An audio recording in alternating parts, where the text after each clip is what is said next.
निभा जो न पाना कसम तोड़ देना, हो जाए गर तो वहम तोड़ देना। और लिख जो न पाना वतन के लिए कुछ, लिख जो न पाना वतन के लिए कुछ, तो हाथों से अपनी कलम तोड़ देना। एक बार पुनः आप सभी देशवासियों को गणतंत्रता दिवस की हार्दिक शुभकामनाएं। वास्तव में गणतंत्रता दिवस का अर्थ होता है हमारा देश गणतंत्र है, अर्थात प्रजा के द्वारा प्रजा के लिए चुना गया शासन।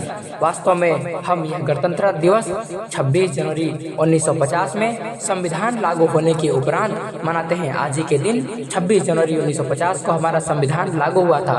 वास्तव में आज के दिन यह जानने का दिन है कि हम यह दिवस क्यों और कैसे मनाते हैं। दरअसल हुआ यह था कि आज ही के दिन यानी 26 जनवरी 1930 को पहली बार स्वाधीनता दिवस मनाया गया था, क्योंकि 31 दिसंबर 1929 को कांग्रेस के एक अधिवेशन लाहौर अधिवेशन में पहली बार पंडित जवाहरलाल नेहरू ने पूर्ण स्वराज की मांग की थी, जिसे उस समय लॉर्ड इरविन ने अस्वीकार कर दिया।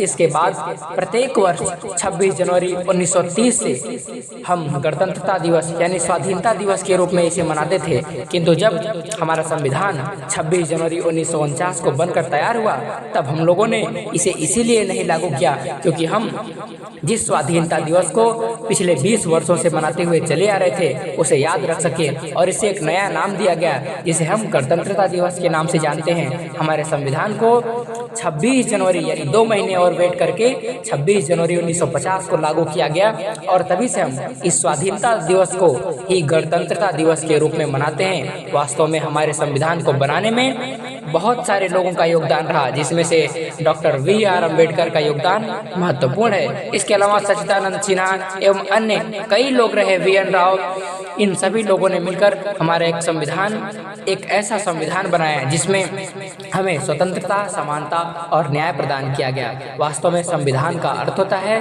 सम अर्थात समान, विधान अर्थात कानून, यानी ऐसा कानून जो सभी के लिए समान रूप से लागू हो। जहां एक तरफ हम संविधान के पहले ही भाग में देखेंगे जिसमें कहा गया India that is Bharat will be state of union, Bharat एक राज्यों का संघ होगा, अर्थात इसके राज्यों को कभी भी तोड़ा नहीं जा सकता है।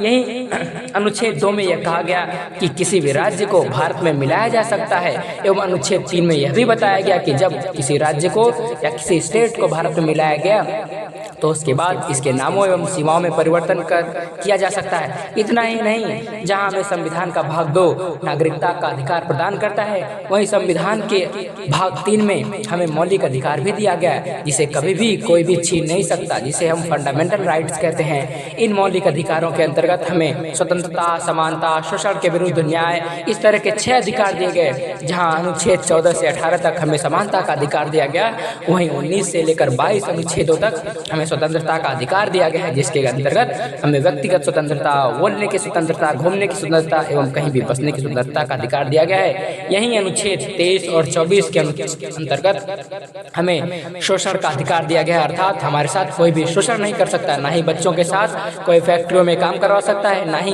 दास प्रथा जैसे कुकृत्य करवाए जा सकते हैं। इस तरह से हम ये कह सकते हैं हमारे संविधान को अगर पूरे रूप से अध्ययन किया जाए तो इसमें इतने सारे अनुच्छेद और इतने सारे अधिकार हैं जो हमें एक अच्छे नागरिक बनने में पूर्ण रूप से मदद करता है। निश्चित तौर पर अगर हम अपने संविधान का अध्ययन करें और अपने संविधान के तौर तरीके से अपने देश को आगे बढ़ाएं तो निश्चित तौर पर हमारा यह भारत समृद्ध और विकसित भारत बन सकता है, और इसे विकसित और समृद्ध भारत बनने से दुनिया की कोई भी ताकत रोक नहीं सकती है। आइए आज के दिन हम ये प्रण करें कि हम प्रत्येक जगह पर संवैधानिक रूप से ही चलेंगे और किसी भी ऐसे नियम एवं कानूनों का उल्लंघन नहीं करेंगे जो हमारे संवैधानिक दायरे से बाहर आता हो। बहुत बहुत धन्यवाद।